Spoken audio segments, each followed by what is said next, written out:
ఈ అభిమాన శాసనసభ్యులు నా మిత్రులు అనిల్ కుమార్ రెడ్డి గారు, గౌరవ పార్లమెంట్ సభ్యులు కిరణ్ కుమార్ రెడ్డి గారు, ప్రిన్సిపల్ కార్యదర్శి, ముఖ్యంగా బ్యాంక్ ప్రారంభోత్సవ సందర్భంగా రమేష్ గారు ఎట్టి పరిస్థితుల్లో మీరు బ్యాంక్ ఓపెన్ చేయాలని చెప్పి చాలా నెలలుగా ఎమ్మెల్యే గారి మీద ఒత్తిడి. ఎమ్మెల్యే గారు కూడా చాలా సందర్భాల్లో ప్రోగ్రాం పెట్టుకున్నాం, కానీ వివిధ కారణాలతో ఆలస్యమైంది. ఈరోజు తప్పనిసరిగా వస్తామని చెప్పాం. రమేష్ గారి యొక్క పిలుపు మేరకి, ఆయన పొంగర భాస్కర్రావు గారి యొక్క తలంపుకి, ఆయన యొక్క కృషికి, ఏదైతే ఆ బ్యాంకును ఓపెన్ చేసి ప్రారంభించి చేనేత కార్మికులకు అండగా ఉండాలని ఆ మహానుభావుడి యొక్క సంకల్పానికి నిజ స్వరూపం ఇచ్చినటువంటి రమేష్ గారికి, వారి యొక్క బ్యాంకు యాజమాన్యానికి, సిబ్బందికి కూడా ధన్యవాదాలు తెలియజేస్తున్నాం. ఎందుకంటే 6.5 లక్షలతో ప్రారంభించబడినటువంటి కోఆపరేటివ్ అర్బన్ బ్యాంకు పోచంపల్లి ఈనాడు 400 పైసలకు కోట్లతోటి ఈరోజు సుమారు 1,00,000 మంది సభ్యులతోటి విరాజిల్లుతుంది. అది ఇంకా 11 బ్రాంచులు ఈ సంవత్సరం ఓపెన్ చేస్తామని చెప్పి రమేష్ గారు చెప్పారు. అది చేనేత కార్మికులు ఉన్నటువంటి మొత్తం తెలంగాణ ప్రాంతానికి విస్తరించాలని, అది ఆడికి అండగా ఉండాలని రమేష్ గారు యాజమాన్యం యొక్క కృషి, భాస్కర్రావు గారి యొక్క తలంపుకి తలమానికంగా ఉండాలని చెప్పి ఆ బ్యాంకుని ఆశీర్వదిస్తున్నాం. ఆ బ్యాంకుకి ఏదైనా ప్రభుత్వ పరంగా సహాయ సహకారాలు కావాలంటే ఎంపీ గారు, ఎమ్మెల్యే గారి సహకారం తీసుకొని ముఖ్యమంత్రి గారితో మాట్లాడి వాటిని కూడా సపరేట్లతో చేస్తామని చెప్పి ఈ సందర్భంగా మనం చెప్తున్నాం. ఎట్లాగో పోచంపల్లికి వచ్చాము. మా మహానుభావుడు ఆచార్య వినోబా భావే నడవైనటువంటి పుణ్య దేశానికి, అదేవిధంగా రామానంద తీర్థ విశ్వవిద్యాలయం ఉన్నటువంటి ప్రాంతం, ఈ దేశానికే కాదు ప్రపంచానికి పోచంపల్లి అంటే ఒక యునెస్కో గుర్తింపు తెచ్చినటువంటి ఒక మహా కార్యక్రమం. ఈ పుణ్యభూమిలో చేనేత కార్మికులను కలవాలి, వారి యొక్క విజ్ఞప్తి వినాలి. దీనికి సంబంధించినటువంటి కార్యదర్శి గారు కూడా ఉంటే, ఆమె గారికి సుదీర్ఘ అనుభవం ఈ శాఖలో ఉంది కాబట్టి ముఖ్యమంత్రి గారిని అడిగి ఆ స్కీములు సజావుగా నడవాలన్నా, ఆ కార్యక్రమంలో చేనేత వర్గాలు సుఖ సంతోషాలతో ఉండాలన్నా శైలజ గారిని మళ్ళీ ఈ శాఖకి ఇవ్వమని చెప్పి అడిగాం. ఆమె పెద్ద మనసుతోటి దేవాదాయ ధర్మాదాయ శాఖ ఉన్నప్పటికీ ఈ శాఖ ఆమెకి ఇష్టమైనటువంటి శాఖ. ఆమె అనేక పథకాలను ప్రారంభించి ఎన్నికల ముందు కొన్ని నడపడానికి ప్రయత్నం చేశారు, కానీ ఆ ప్రభుత్వంలో పూర్తి సహాయ సహకారం అందలేదు. కాబట్టి ఆమె గారిని పెడితే ఆ పథకాలన్నీ కూడా చేనేత వాళ్ళకి అందుతాయని చెప్పి సదుద్దేశంతో ముఖ్యమంత్రి గారు మళ్ళీ ప్రిన్సిపల్ కార్యదర్శిగా ఆమె గారిని ఇచ్చారు. అదేవిధంగా మన ఎంపీ గారు ఉన్నారు. ఈ యొక్క జౌళి చేనేత కన్సల్టింగ్ కమిటీలో కేంద్రంలో ఆయన సభ్యుడు. మన అదృష్టం, ఈ గంటకే ఎంపీ అయినటువంటి కిరణ్ కుమార్ రెడ్డి గారే ఈ శాఖకు సంబంధించినటువంటి కన్సల్టెన్సీలో ఉన్నారు. కాబట్టి మా మేడం గారిని కూడా అడుగుతున్నాం, మనకి కేంద్రం నుంచి మనకి ఏం రావాలి, ఏం తెచ్చుకోగలుగుతామో, ఏ రకమైనటువంటి ఉపయోగాలు చేయగలుగుతామో మీరు ఆలోచించి తప్పకుండా అవసరమైతే ఆ శాఖ మంత్రి గారి దగ్గరికి ఎంపీ గారి ద్వారా వెళ్ళి చేనేత కార్మికులకు కావాల్సినటువంటి సకల సౌకర్యాలు కేంద్ర ప్రభుత్వం ఇవ్వాల్సినవి, అదేవిధంగా మనం చేయాల్సిన డిమాండ్ అన్ని ఇప్పుడు రమేష్ గారి విజ్ఞాపన పత్రంలో ఏదైతే పెట్టారో వాటన్నింటినీ కూడా రమేష్ గారిని కూడా తీసుకెళ్లి కేంద్ర ప్రభుత్వం మీద ఒత్తిడి తీసుకొస్తామని చెప్పి కూడా ఈ సందర్భంగా మనం చేస్తున్నాం. రాష్ట్ర ప్రభుత్వం పక్షాన ఈ యొక్క శాఖకి బడ్జెట్ కేవలం 250 కోట్లు.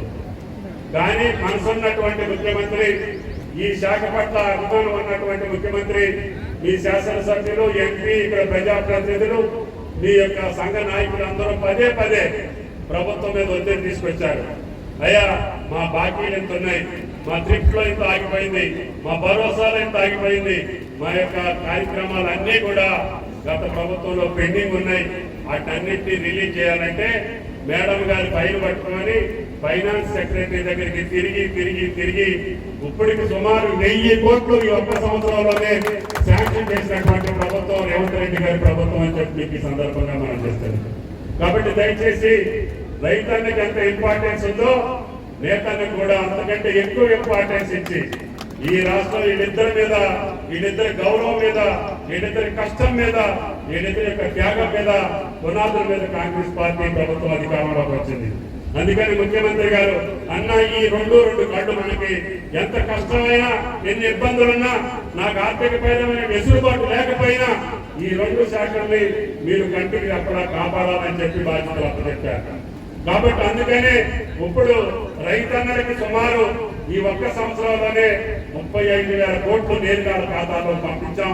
ఇంకొక 10,000 కోట్ల రూపాయలు ఇవ్వాల్సినటువంటి అవసరం ఉంది. నేతన్నలు కూడా రైతన్నలకి మీరు రుణమాఫీ చేశారు, మాకు చేయరా అని చెప్పి ఆ మహానుభావుడు లక్ష్మణ్ బాపూజీ గారి జన్మదిన సందర్భంగా ఆ రోజు ముఖ్యమంత్రి గారు వేదిక మీదనే 33 కోట్లు రిలీజ్ చేశారు. మేడం గారిని అది త్వరితగతిగా వాళ్ళ ఖాతాలోకి పోయేటట్టుగా ఏర్పాటు చేయమని చెప్పి కార్యదర్శి గారిని కోరుతా ఉన్నాం. ముఖ్యమంత్రి గారు ఏదైతే చెప్పారో, ఇందాక పెద్దలు చెప్పారు, IIHT కూడా ఈ ప్రాంతంలో ఉంటే ఈ పుణ్యభూమిలో దానికి సార్థకత ఉంటుందని. తప్పకుండా మా ప్రతిపాదన కూడా అదే. ఇక్కడ ఉన్నటువంటి ఆ పార్కులు కూడా ఎమ్మెల్యే గారు, ఎంపీ గారు, కార్యదర్శి గారు పరిశీలించి అక్కడ రామానంద తీర్థంలోన ప్రతి పార్కులోన ఇందాక చెప్పినటువంటి అంశాలన్నింటినీ కూడా పోచంపల్లి కేంద్రీకృతంగా ఉండాలి. చేనేత అంటేనే పోచంపల్లి, దానికి ఆ మహానుభావుడు లక్ష్మణ్ బాపూజీ గారి పేరు కూడా ముఖ్యమంత్రి గారు డిసైడ్ చేశారని చెప్పి ఈ సందర్భంగా మనం చేస్తున్నాం.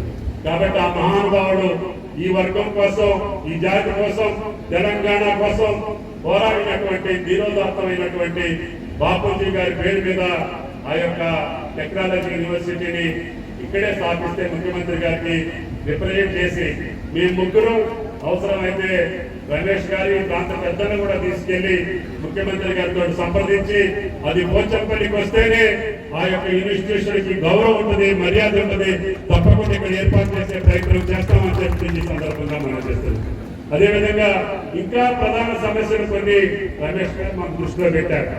అవి కొన్ని క్యాబినెట్ తో డిస్కషన్ చేయాలి, కొన్ని ముఖ్యమంత్రి గారితో ఒప్పించుకోవాలి. బడ్జెట్ యొక్క ప్రతిపాదన దృష్టిలో పెట్టుకొని తప్పకుండా ఈ సంవత్సర కాలంలో మీరు అడిగినటువంటి ప్రతి ఒక్కటి శాంక్షన్ చేశాం.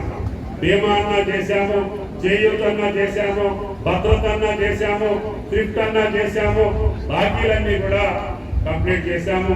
రుణమాఫీ కూడా మీరు ఎప్పుడు ఇస్తే అప్పుడు మీ అకౌంట్ లో జమ చేస్తామని చెప్పి కూడా మీకు ఈ సందర్భంగా మనం చేస్తున్నాం.